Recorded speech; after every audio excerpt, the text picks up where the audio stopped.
Hi everyone, how's it going? We have got a big crowd today. How many of you are poli-sci majors? Okay, and what about other majors? Journalism? Cool. All right, I'm really pleased to see so many of you out there. I want to thank the library's Programming and Communications Committee as well as members of the IMG group who make these Meet the Author talks possible, especially Jordan Hellman. Where are you, Jordan? Jordan's busy, she's working, but she's a co-op student and she's just doing a fantastic job. She's the main coordinator for the Author Talks this season. The Author Talks are something that we're really proud of. We've been doing these for several years now, and we bring people together, the Northeastern community together, to discuss and debate important issues. And we are delighted that we're collaborating today with the School of Journalism and the Northeastern Bookstore to bring you this program. I'd like to introduce Walter Robinson. He is a professor in the School of Journalism, and he's going to introduce our author today.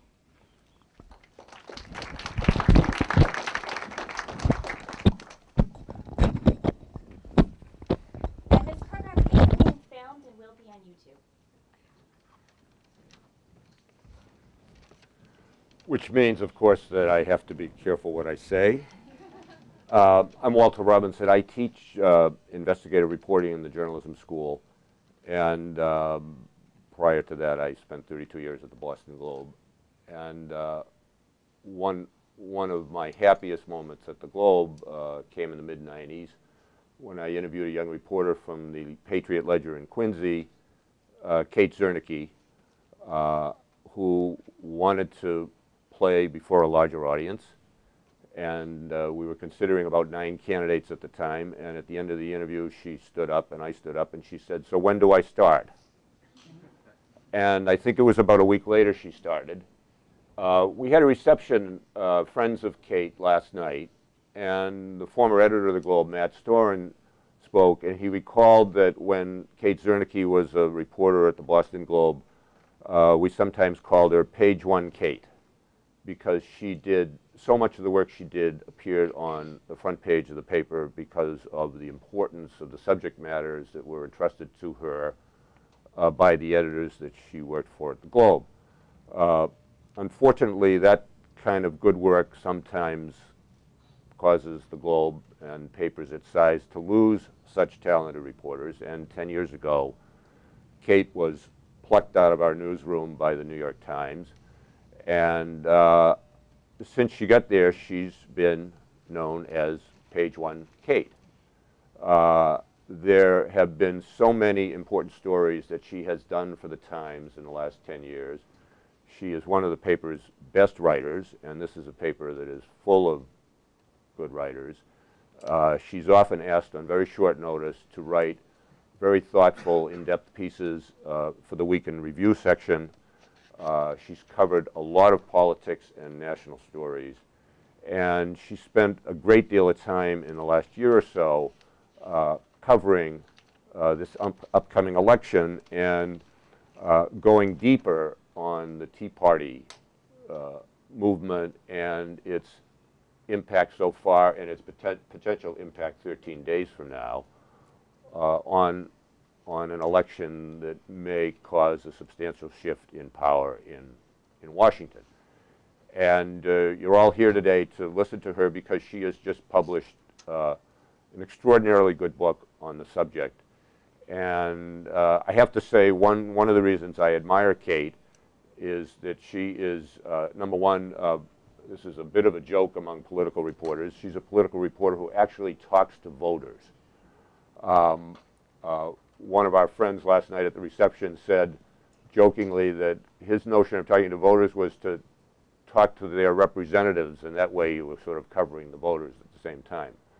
But Kate actually gets down in the trenches and talks to voters about what they really care about and cares more and writes more about what they have to say than what their elected representatives say.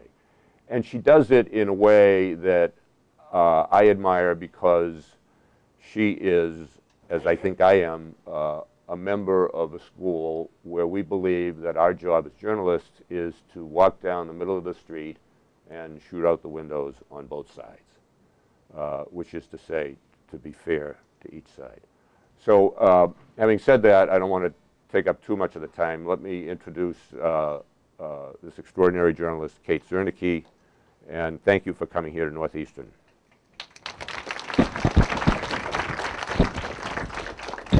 I have mine. Credit, I forgot to mention that the school, that the Department of Political Science is also co-sponsored. I guess I should do a test. Can everyone hear me? Thank you. I know Walter Robinson is Robbie, so thank you, Robbie, for that very kind introduction. And I should say, I know he's strong-armed some of the journalism school students into coming today. And if you envision a career in journalism, the best thing you can do is listen to everything Robbie tells you, not because you might want to write a book someday or think that you want to work at the New York Times, but because if you watch the way he runs toward a story, it means you will always have fun in journalism. And if you can always have fun in journalism, then you will have a really good time in life. So anyway, and thanks to Maria and everyone else who set up the talk. I'm going to try to sort of speak briefly and jump to questions, because I do find that typically people have a lot of questions about the Tea Party movement, and so I like to spend the bulk of my time on that. I did this kind of presentation recently at the Times with Frank Rich, who's our columnist, and Sam Tannenhouse, who's the editor of our book review, and we were joking about what kind of a name to put on the panel, and I said, well, maybe we should just call it, who are these people? Because this is a question that I often get, and it's a question I get from people on the left who sort of look at the Tea Party people and think, oh, they're all nuts. And then I get it from people on the Tea Party people say, well, that's what all you people on the left think, is who are these people? And we're not so crazy. So I think it's sort of it's a rare common point between them. So first of all, talk a little bit about how I came to cover the Tea Party movement. I had come back from a leave in November of 2009 and was asked to cover conservatives for the paper, which is a beat that we've had at the paper since at least 2003. And it was pretty obvious that in the fall of 2009, if you were going to cover conservatives, that where the energy was in the Tea Party movement. And it was striking because I'd covered the Sarah Palin campaign in 2008, and at the end of that, after Barack Obama was elected by a fairly large margin by today's standards, I did a story, in fact, about how conservatives were feeling so demoralized by this and what they were sort of pondering their years in the wilderness.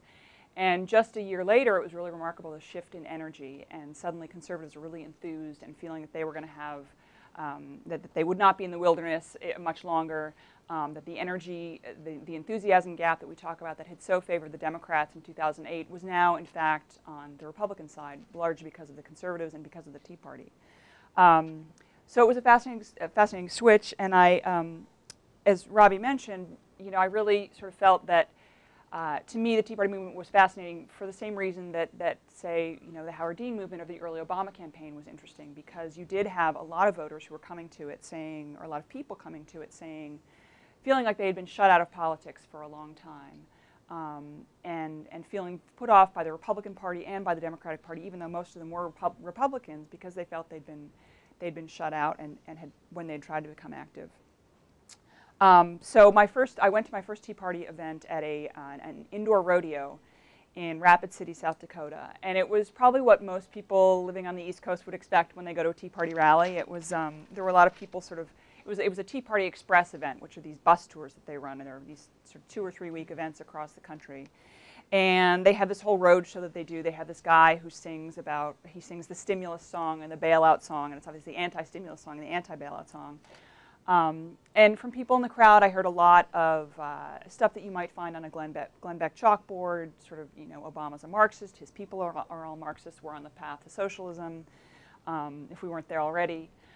But I came back from that, and I started kind of looking at what other stories I might do, and I found actually what was interesting to me was that across the country, Tea Party people were talking about they were going to run. They'd figured out that if they wanted to get involved in politics, what they were going to do was run for these precinct committee positions, which is sort of the lowest level position in the Republican Party. And a precinct captain, basically, it's they're in charge of their neighborhood, and they're in charge of getting people out to vote, and they're sort of the liaison between their neighborhood and their Republican Party. But they'd figured out that if they swamped these positions, that they could take over the local Republican parties. And if they could take over the local Republican parties, they could influence the state Republican parties.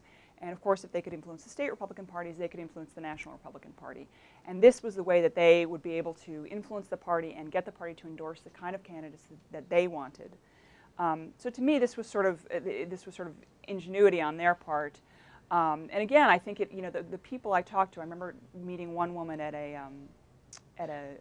so I started looking where this was happening, and I was looking for a story that I could get to quickly, and I noticed that there was this group in Bucks County, Pennsylvania, which is just over the New Jersey border. It's a fairly wealthy area, and it was not actually the place where I expected to find, where I think most people would expect to find a Tea Party. As I said, they thought it was Rapid City, South Dakota, maybe off the grid Idaho. So I went to Bucks County, and I remember sitting next to this woman, and we got to talking after. It was at a debate that the local Tea Party had set up. And the organizer said to me, the Republicans don't want us, so we're going to do our own. We're going to rewrite the rules. So we're going to have our own debate with our own candidates. We're going to float candidates of our own. And I sat next to this woman, and she told me her story. And she said that in the 2008 election, she had gone to her local Republican Party, and she'd said, I really want to be involved. What can I do? I'll make phone calls. I'll knock on doors. Anything you want. And the Republican Party said, that's nice, dear. Thanks. Now go home. We don't need you. We've got it all taken care of.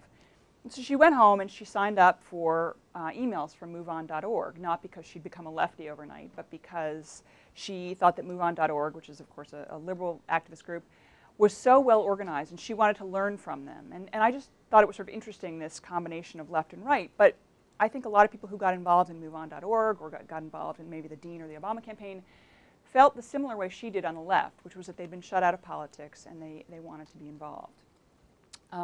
So I started doing, I did a story about this group in Bucks County and what they were doing, and these people trying to infiltrate the ranks of their local Republican parties. I went to the Tea Party convention in Nashville, Tennessee in February, and gradually I just started doing more and more issues about the Tea Party. More and more stories about the Tea Party. In April, we did a poll that I think, the New York Times did a poll that I think actually pretty broke a lot of ground in establishing the question that I opened with, which is, who are these people?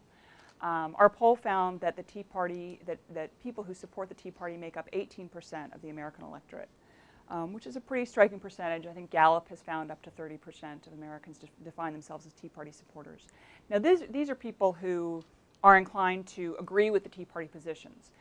These are not necessarily people who go to Tea Party rallies or give money to Tea Party groups. That's a much smaller percentage. It's 4% of Americans.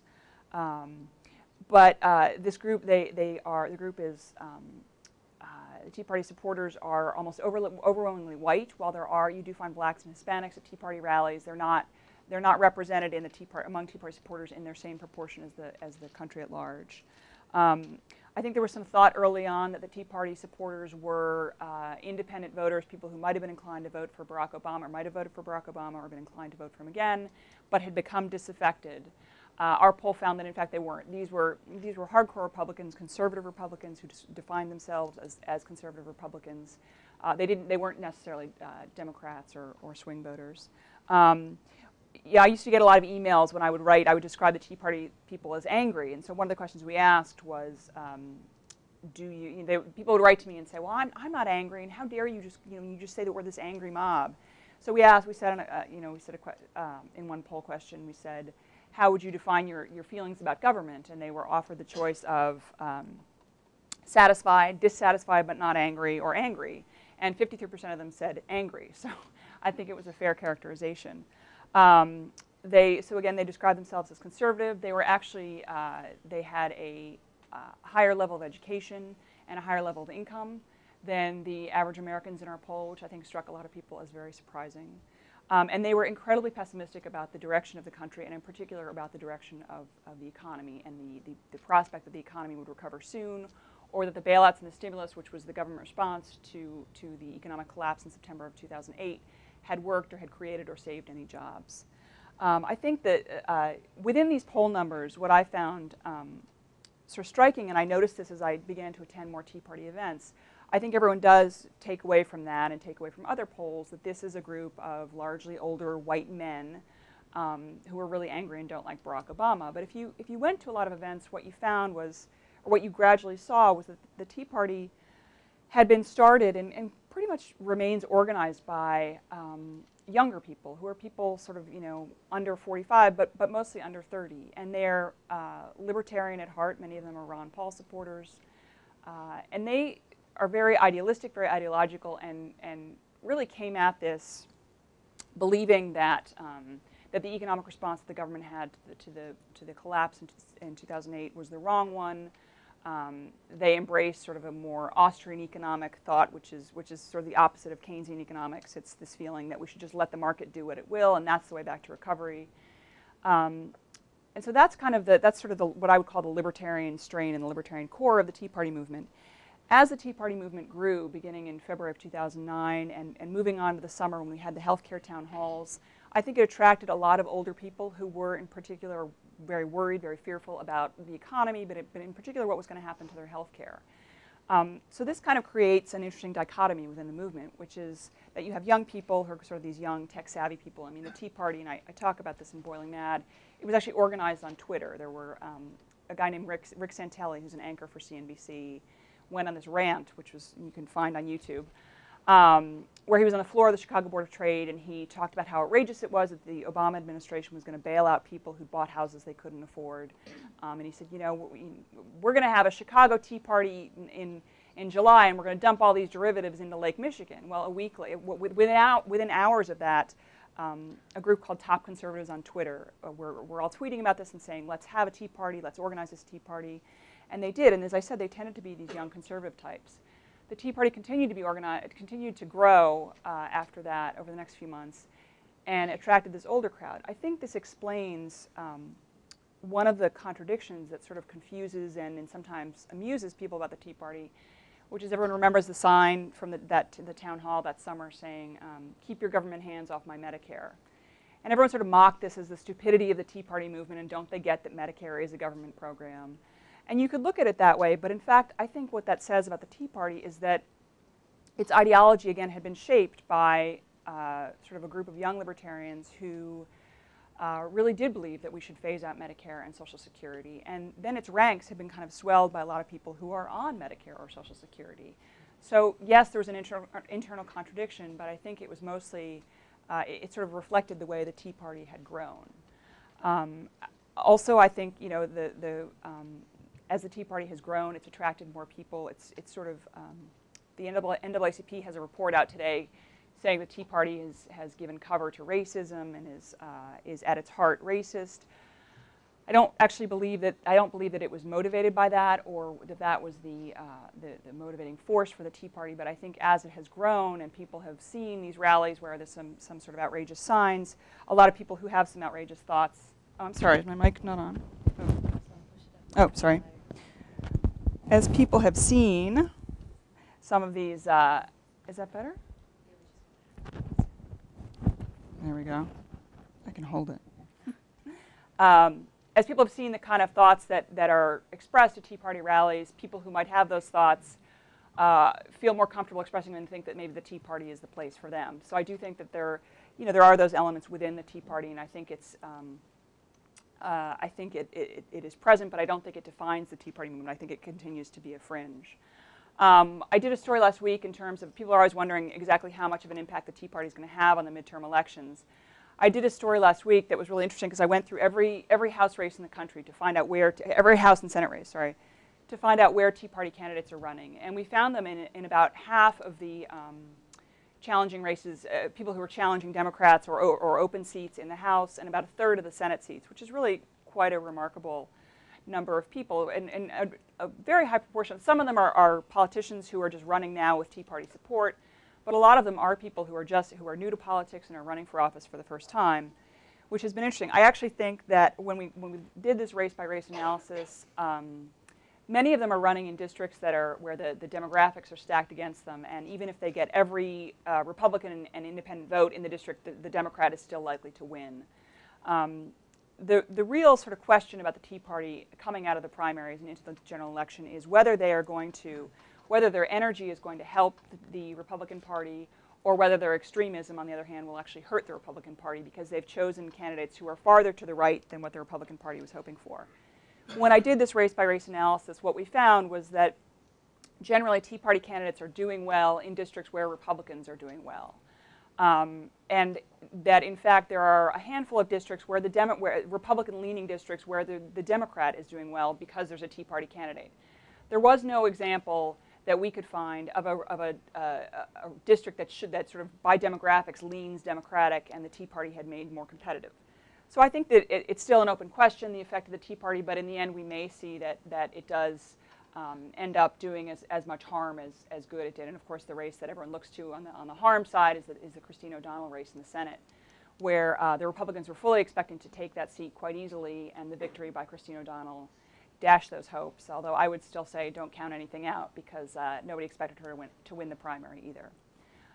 Anyway, with that, I just wanted to open up to questions. If I don't know, should we just do they need a mic? I don't know, Maria? Or yeah, go ahead. Just talk loudly. Yeah. All right. Hi. Hi. I enjoyed your book. Thank you. I noticed that the Tea Party was, leaning towards the right, and I was wondering if. So it's like how the Whigs died, the Progressives died. Could this be the death of the Republican Party to be replaced by the Tea Party? Is that your question? Yeah. Yeah, I think, well, if you ask the Tea Party people what they want, they would say it's what Dick Armey, who's the former House Majority Leader, who's now the head of Freedom Works, which is a group that's helped grow and organize Tea Parties, he would say that what he wants is a hostile takeover of the Republican Party. I think that there was a recent poll, I think a fairly reliable poll, saying that 70% of Republicans say that they sympathize with the Tea Party. So you could argue that, in fact, the Tea Party or its views has taken over the Republican Party. I think that a lot of this will be decided on Election Day. If as I was just talking about, if the conclusion is on November 3rd, when we wake up the next morning and look at what's happened in all these races, if the conclusion is that the Tea Party pushed the Republican Party too far to the right in the primaries, nominated a lot of candidates who did not win, that the Republicans will say, we chose conservatives, we did it your way, it didn't work. We need to go back to what we thought, to the way that we anticipated going about this election, which was to choose a lot of candidates who were much more moderate and to appeal to the middle. This came up last year, and this was sort of a defining moment. If you've read the book, you'll know this. The defining moment for the Tea Party movement was a special election in upstate New York last year in the 23rd district. This is a Republican district that had been in Republican hands since the Civil War. The Tea Party disagreed with the local Republican leaders, nominated a moderate Republican. The Tea Party people went crazy. They had backed this conservative, a guy named Doug Hoffman. The Tea Party supporters from across the country came and rallied for this guy. Put up such a strong campaign that the moderate Republican ended up dropping out of the campaign 3 days before Election Day. I think a day before the election, she tossed her support to the Democrat. The Democrat won, taking over this longtime Republican district. So at that time, again, the Republicans said, we did it your way, the conservative didn't win. That said, the Tea Party's response to that was to double down and say, we're going to come back even stronger. And what they did, of course, was to mobilize even harder for the Scott Brown election. And I think they were, I don't think the Tea Party was the defining thing for Scott Brown, but certainly there were a number of Tea Party people who came to Massachusetts from across the country. I knew activists who were coming from Colorado, as far away as that. So I think, again, I think if the Tea Party doesn't do as well on Election Day, the Republicans will say we can't go that far to the right. But I don't think it will be the demise of the Republican Party, no. The two-party system is just too entrenched in this country. I think it could end up steering the party to the right for a few years, but not long term. Anybody else? Yeah. What do you believe this kind of an estimate, what do you believe the long-term effect on politics and policy the Tea Party could have? Well, it's interesting because if you look at, people have always said, or often said, what's the Tea Party agenda? And it's hard to say because a lot of what the Tea Party agenda is, a lot of these people, particularly these older people that I mentioned, came to the Tea Party kind of out of a raw frustration. And this is epitomized in my book by one character, Diana Reimer, who came home from where she and her husband were in debt. They were trying to sell their house. They couldn't sell it they would end up, still owing money on their mortgage. So she came home one day, she turned on Fox News, and there was a report about the Tea Party. And she was like, this is it. This is the way to get my frustration out. So I think a lot of people have just come to the Tea Party with their frustration, not with a particular agenda. That said, there are Tea Party supporters and there are Tea Party candidates, people like Rand Paul, who's the Senate candidate in Kentucky and sort of the ultimate Tea Party candidate, who do have an agenda, and it tends to be a libertarian agenda. They believe that that if we read the Constitution in a very literal way, that Congress would be doing only about 20 things which are strictly enumerated in the Constitution, and that a lot of what Congress and the federal government does now is unconstitutional, and so we should get rid of a lot of departments, Department of Commerce, Department of Energy, Department of Housing and Urban Development. We shouldn't have Social Security, we shouldn't have Medicare. That sort of layered in with sort of a libertarian agenda, which again is very free market. It believes that we should rely on medical savings accounts, private savings accounts instead of Medicare and Social Security. A lot of people want a balanced budget amendment to the Constitution. So these are all things that people have proposed before, and they haven't gotten very far. I mean, if you think back to George Bush's re-election in 2004, one of the things he tried to use his political capital on was the privatization or increased privatization of Social Security, and it went nowhere. A balanced budget amendment to the Constitution, it's gone nowhere over the years. So I think it will have an effect in pushing primarily on the Republican Party and pushing the Republican Party to the right. But I think a lot of what it is proposing are things that people have rejected in the past, and so therefore it's much harder. It's easier to campaign on a Tea Party ideology than it is to govern on one. Yeah, go ahead. It seems as though the Tea Party is more like what links all the people in it is just like they're all anti-something that the government's doing right now. It's not always the same thing, but they're all like, it's like anti-health care, I don't know, certain issues. Mm-hmm. What would you say would be like one thing that brings the Tea Party together that's more of like, I don't know, that's like a policy, like something more that they're willing to like go for it if they do win these elections, if they do start having more of an influence on the Republican Party? I think they would certainly, sort of the core Tea Party activists would say that at heart, they are about fiscal conservatism. It was interesting, one of the things I noticed when I first began interviewing Tea Partiers that surprised me was, and this was backed up again by polls, was that they weren't talking about social issues. And when I would ask them about, well, where do you stand on gay marriage or abortion, they would almost sort of, brush it away. They didn't want to talk about it. And it was partly a pragmatic decision because they felt that talking about these issues would be too divisive, and they wanted to attract more people to their cause. But they do want to at their heart, they want to focus on fiscal conservatism. So, if we get a substantial Tea Party caucus in the House, for instance, Representative Paul Ryan from Wisconsin has, maybe you've heard of this, Roadmap for America, which is a very scaled-back version of where we should be spending. It talks a lot about increased privatization, areas where we need to be spending, so cutting spending. So I think proposals like that will be sort of something that the Tea Party might gravitate toward, that kind of thing. I think you're right, again, that this is at heart. I mean, I say in the book, at heart, this movement, the rallying cry of this movement is leave us alone. A lot of people, when the Tea Party movement first came up, compared it to the Perot movement and the Reform Party of the 1990s. And the parallels there are some parallels.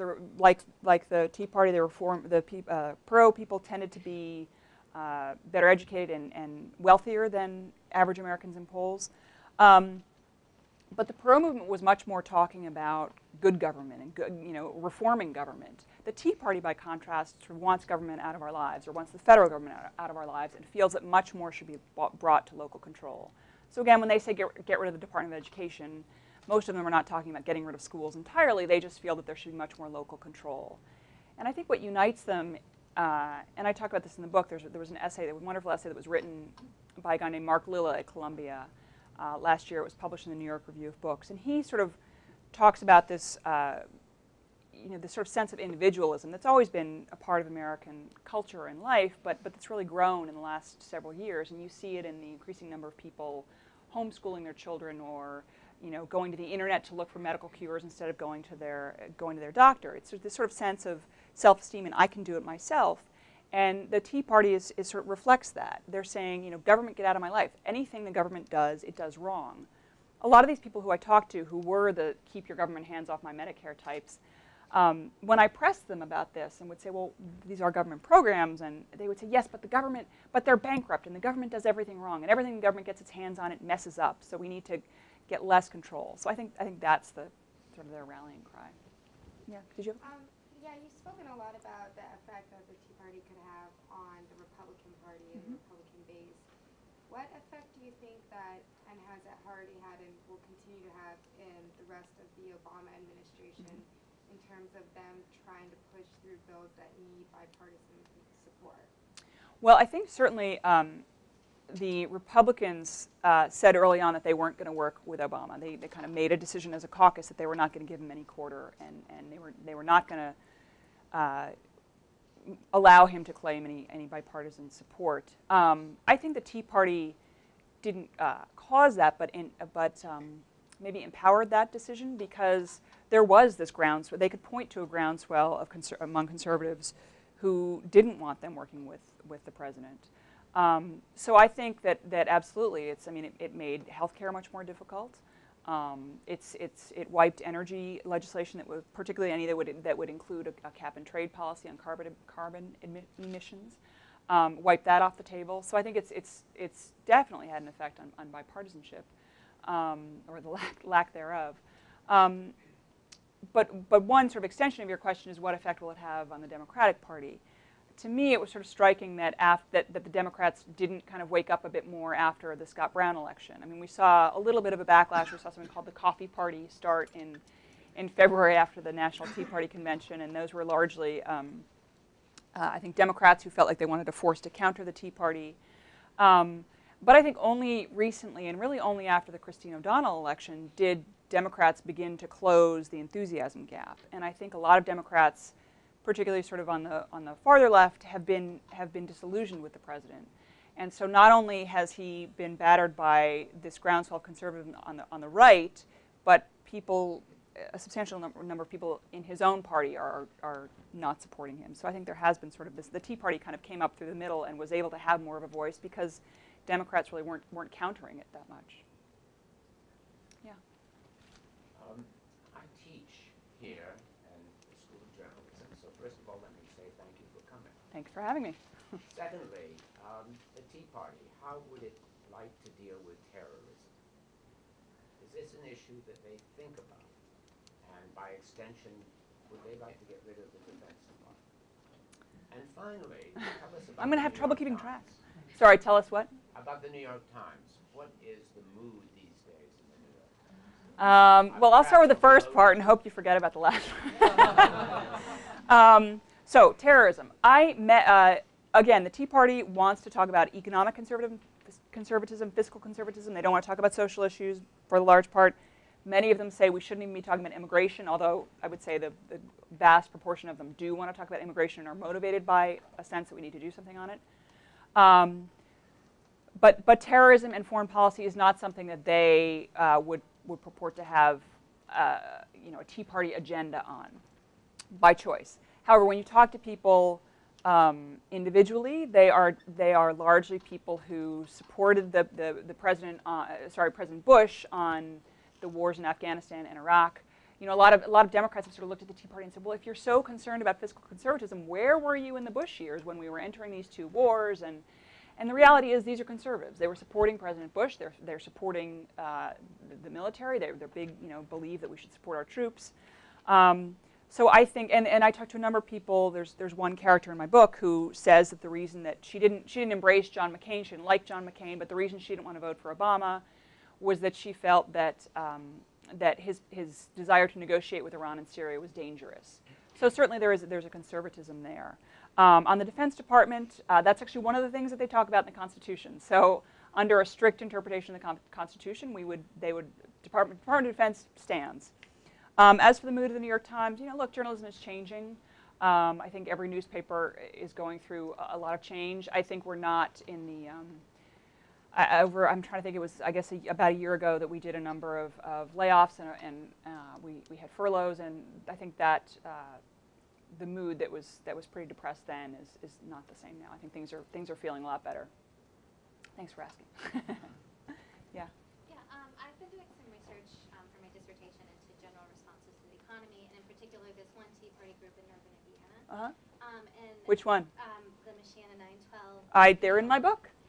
They're really religious, and so I was wondering if that strain of religion is actually problematic for the general national Tea Party, because they have very, very conservative, very, very interesting ideas about social issues that don't really jive with libertarianism in general. So Yeah. So first I should give the background on the 912 group.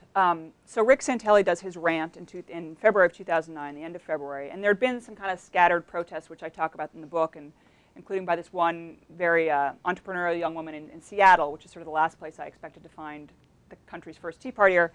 But indeed, she was there. So she does her rally. Rick Santelli does his rant. 2.5 weeks later, Glenn Beck does a program calling for the formation of 912 groups. And it's a special special broadcast on a Friday night. People get rooms like this to watch it in Michiana. This Michiana group started, I think they had 35 people watching, and they've now grown to 2,000 people. So the 912 groups, the idea was that he wanted to return the country to the sense of the unity of purpose that we felt the day after the 9/11 attacks. But it is very much, he had boiled, so it was 9 principles and 12 values these were founded on.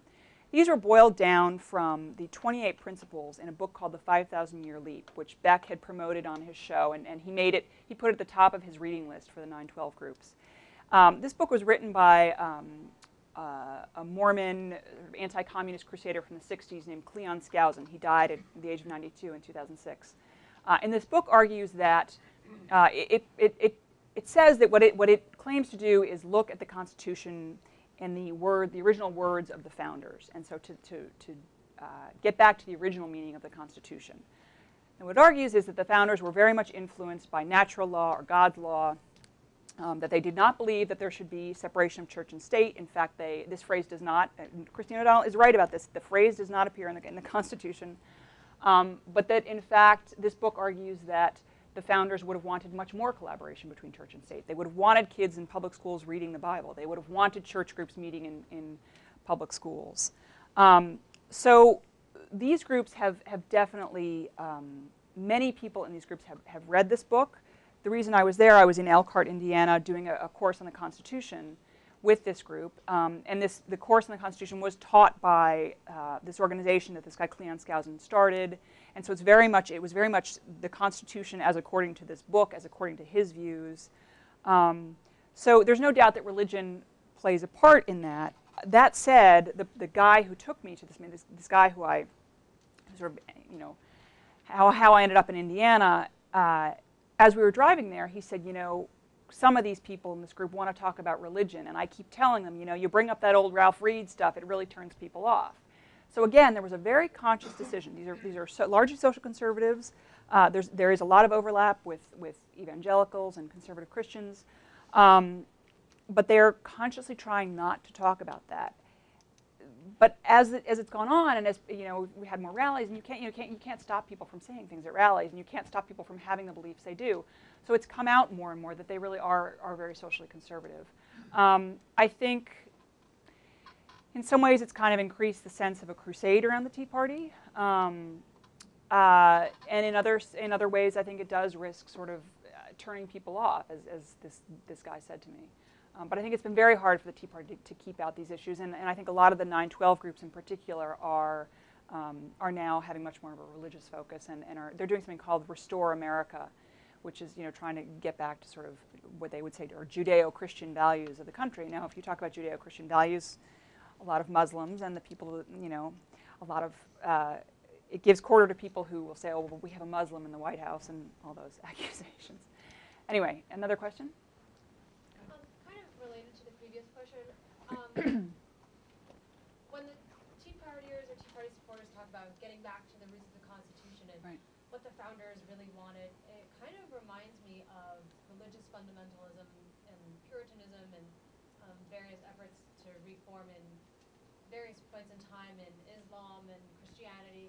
And I'm wondering if you've spoken with them about this kind of same sentiment coming up, if they see any connection to it, if the effort effort to get back to the roots of the Constitution is driven, and if they're recognizing it and trying to make connections to it? I don't think consciously. I think the conscious choice that they do talk about quite a bit is this embrace of the ideology of the Revolutionary War. I mean, this is, you know, the Tea Party is a metaphor because we all learn about the Boston Tea Party, which is the classic, you know, the original anti-tax protest. But to them, it's not just a metaphor. It's really a frame of mind. They see themselves like the founders. They see themselves as sort of these, you know, these Thomas Paine voices rising up and saying, "Stop the insanity." And you know, the same way that the founders were fighting against this oppressive government in Britain, they feel like they are fighting against a government gone wrong in Washington, and that if we get back to those roots, the country will be on the right path again. So I don't think they explicitly embrace sort of a, you know, a religious reform. I think they do embrace the founding fathers' ideology, and I think a lot of what they talk about, you know, if you look at populist movements over the years, there haven't been a lot of conservative populist movements because the original populist movement in this country was, of course, the People's Party, and you know, they were fighting for things like Social Security, which is what the Tea Party wants to get rid of. But there have been some conservative populist movements in this country, and all populist movements kind of share the same language, which is this, you know, we are the real Americans. We've come to rescue. We've come to reform things. We've come to take back America. So you don't just hear, I want to take back America from the Tea Party. We heard it from Howard Dean. We heard it from Saul Alinsky, who's the, you know, father of modern community organizing and an icon of the left. So I think some of these themes have been present in previous populist movements, certainly. Having trouble seeing. I think there's a hand back there and then up here. When the Tea Partiers talk about taking back America, Yeah. restoring America, is there a particular time period that they look back on that they think things were better? Or? That's a great question.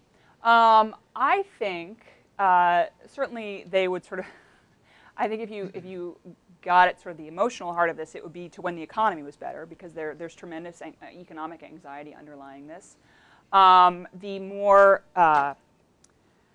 sort of originalist interpreters of the Constitution and people who really believe in this need to get back to a strict interpretation of the Constitution would say that things all went wrong in the New Deal with FDR, that was when the federal government really began to overstep its bounds and began to go way beyond what the Constitution intended. You know, I don't think that the Tea Party, they'll talk a lot about the 10th Amendment and states' rights. And I think to a lot of people that sounds like George Wallace, it sounds like Jim Crow, it sounds like, you know, slavery. I don't think that's what they mean. Most Tea Party people don't mean that. What they mean when they talk about states' rights is they want states to be able to say, we're not going to have a health care mandate. But certainly, you know, a lot of people have sort of said, well, they want to reverse, they want to go back to slave days. I don't think that's true. I think their version of the Constitution, yes, ignores about 150 years of constitutional law and constitutional interpretation. So I guess you could date it back to that. Anyway, yeah, go ahead. You keep mentioning the whole founding fathers idea. Yeah.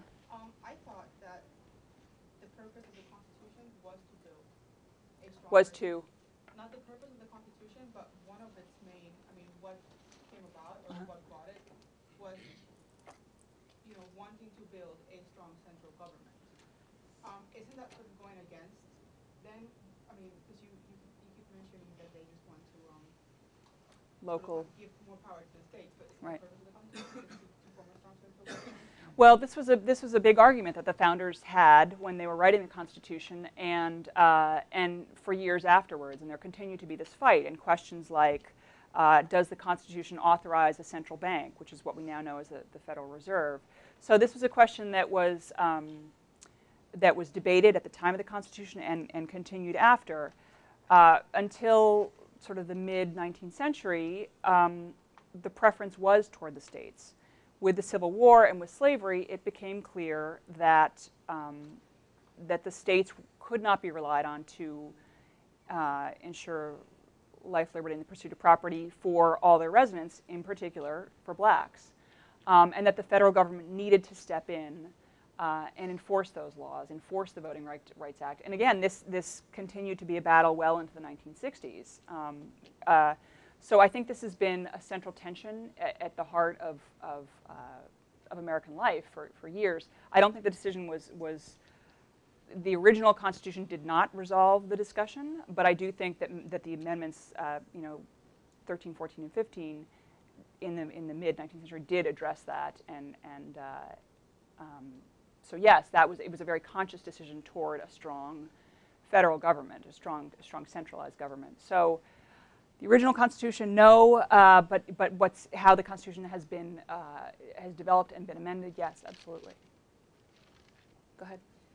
Clearly they've benefited from some of the structural aspects to kind of get people out and mobilizing. I'm just wondering, from a strategies and tactics perspective, what are they using that might be similar to previous populist movements or other social movements that has made them really grow so quickly and so much?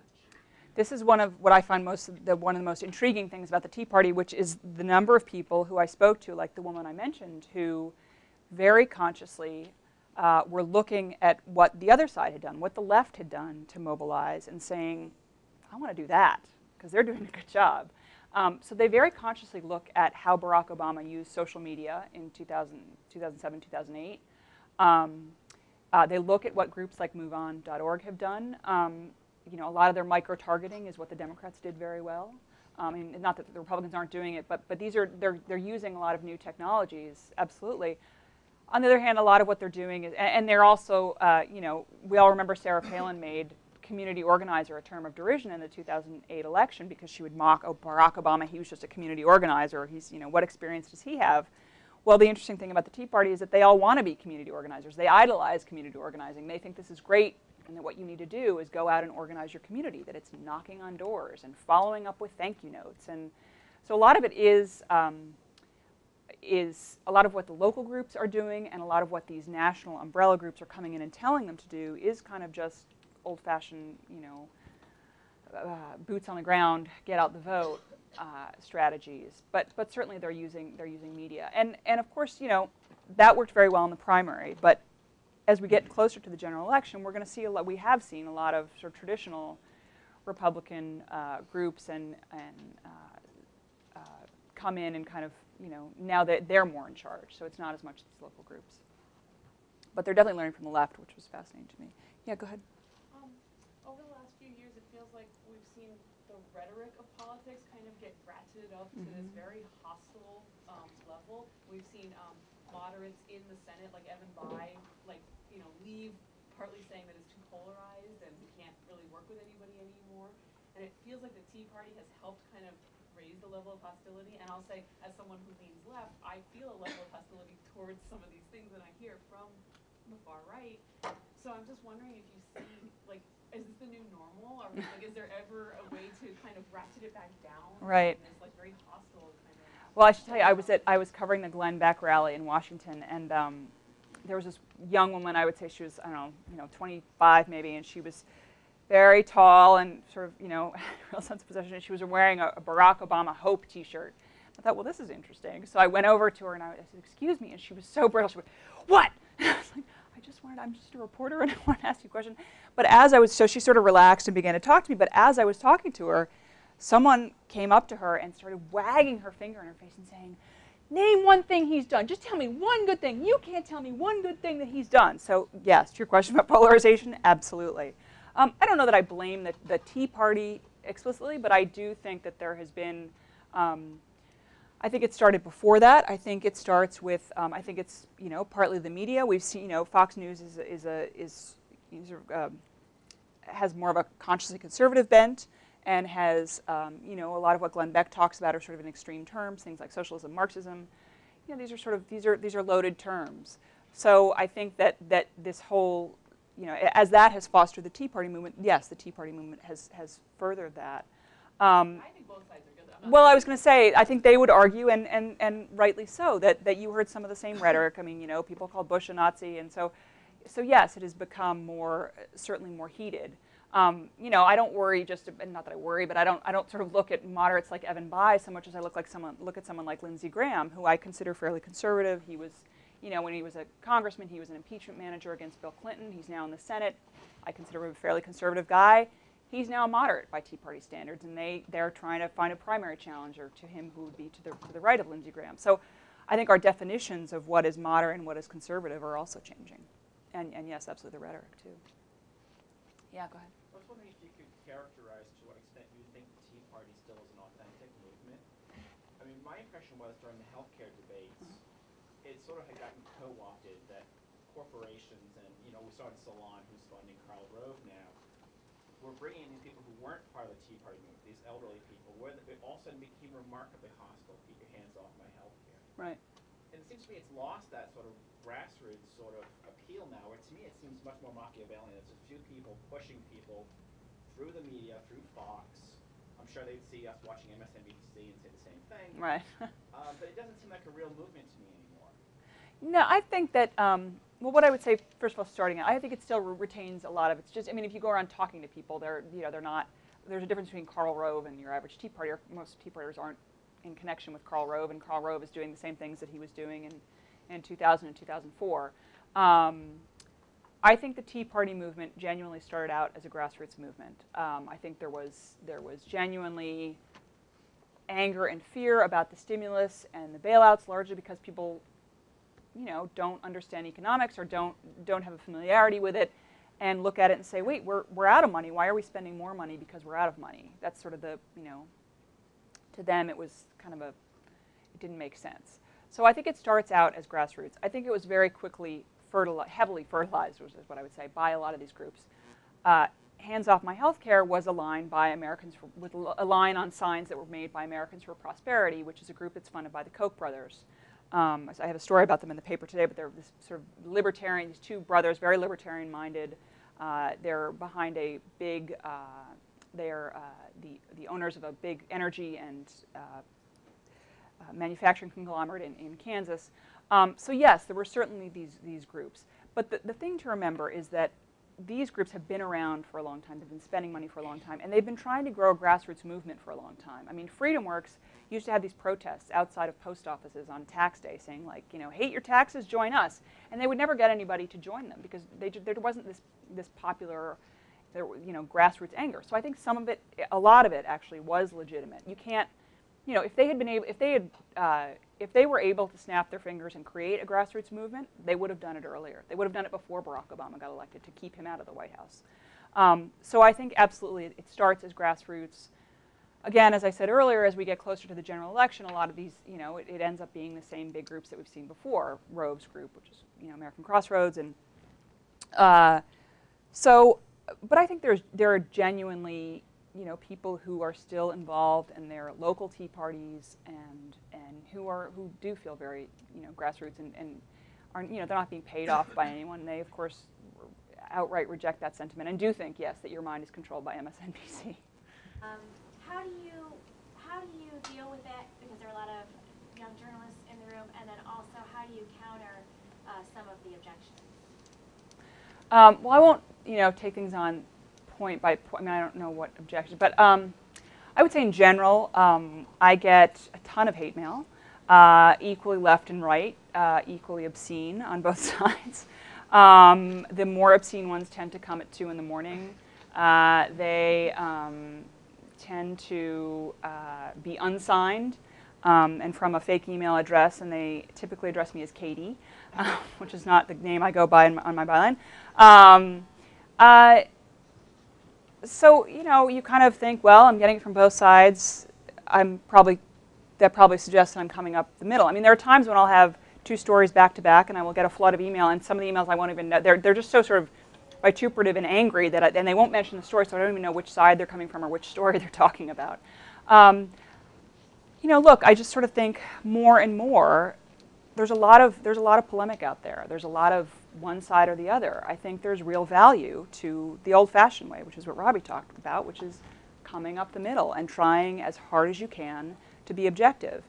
And you know, I think the response to my book from people in my book and from people within the Tea Party movement is a lot of what I've heard as I've traveled around and reported. People would, you know, I would never talk about my own political views, but people would kind of say, well, I can guess your politics, and I'm guessing we don't agree, but we appreciate that you've been fair to us. And I think I am fair. And I think, you know, the people who look at my reporting would conclude that. I mean, I don't think, you know, people, a lot of people have said, well, your book is very sympathetic. And I think my book is actually, you know, it's trying to explain the perspective people are coming from. It doesn't always, you know, sometimes it sort of calls the movement on its contradictions. But I think that the more important task is to sort of say to both sides, and certainly to people in the middle who are struggling to figure this all out, what's the motivation here? What has caused this? Where is this coming from? So. Yeah, go ahead. Good question. Do you plan to go to the rally to restore sanity and or fear? No, I'm not. Well, I'm not going to go unless I have to cover it. And I think we have somebody else from the Times covering it, so it won't be me. But it's certainly interesting. I'll be curious to see, you know, how many people they get. And I know someone who works in the show, and they were saying, you know, this isn't a political rally. It's a comedy. You know, it's a comedy show, and it's a free comedy show in the mall. But that said, I know a lot of people who are organizing party buses down there, and you know, I've met with a lot of groups who are doing that, and so it'll be interesting to see what happens. So, yeah. So a lot of the conservative candidates have stopped talking to the press. I read in Slate that it's because the press is very strong this season and kind of scary to these people who don't want to now say something that's going to further like ostracize them from their voters. What do you think the media is going to do now to affect the election when these candidates aren't talking? Well, I think you're absolutely right that this is what's happened. I mean, in particular with Tea Party candidates like Rand Paul and Sharon Angle, who were these Tea Party candidates who ran against establishment candidates in the primary, much against the wishes of the Republican Party in Washington. They won their primaries, and Republicans in Washington freaked out and said, like, okay, we're coming in to handle your campaign, because Sharon Angle has talked about phasing out Social Security and Medicare, as I said earlier, not a popular idea among Americans. So they kind of came in and scrubbed her website of all of her positions, put up a new website. Of course, the Harry Reid people revived her old website under the heading therealsharonangle.com, which is, I think the Angle campaign then tried to shut down, but I think it's still up. So I think, but what they also said, and they said this to Rand Paul after he, of course, got in trouble by saying that he didn't think that he disagreed with parts of the Civil Rights Act of 1964. So a lot of this is the Republican Party coming in and saying, zip it. Don't go on television. Stay off national television. You know, I think unfortunately the local media is not as strong as it once was, and so a lot of reporters are not there to kind of put the question to the candidates. On the other hand, you know, we've seen some reporters in Kentucky really try to press Rand Paul, and also just call him on the fact that he's, you know, no longer sounding like such a Tea Partier, or that, you know, Sharon Angle is not, you know, we've run stories about Sharon Angle's not talking to the press. So I think that's probably the best you can do, and this is a movement that values authenticity and values transparency. So I think there may be some Tea Party people out there who look at this and say, hey, they're not so transparent anymore. They're not willing to talk. What does that say about them as the kind of candidates we want? Yeah. Can I ask a quick follow-up to that? Why would they follow, if they're so anti-establishment, why would these candidates who have won primaries follow the leadership of the Republican Party? Doesn't that sort of go presuming they win? Oh, you mean when they've won a primary? Because they want to win the election. And because the Republicans come in with a lot of their staff. But we, you know, I think there was an off-mic moment, or no, it was when Sharon Angle was taped talking to this. In Nevada, there's the Tea Party candidate, who is Sharon Angle, and then there's someone who filed to run under the official Tea Party name, which is this guy Scott Ashton, and everyone wants him off the ballot. It's a fascinating story because in Nevada you have the option of choosing none of the above, and I think there are 5 candidates plus Harry Reid plus Sharon Angle plus this guy Scott Ashton, who's running on the official Tea Party line. So the fear is that among grassroots Tea Party people that all these various options will allow Harry Reid to win with something like 29% of the vote, which he has won before with, I think it was 33%. Don't quote me on that, but so she was complaining on this tape about, oh, the National Republicans don't get it, and, you know, they're trying to squash me. But, you know, they come in, they offer you staff, they offer you money. You probably not going to say no. Anyway, thank you so much. You've been a great audience.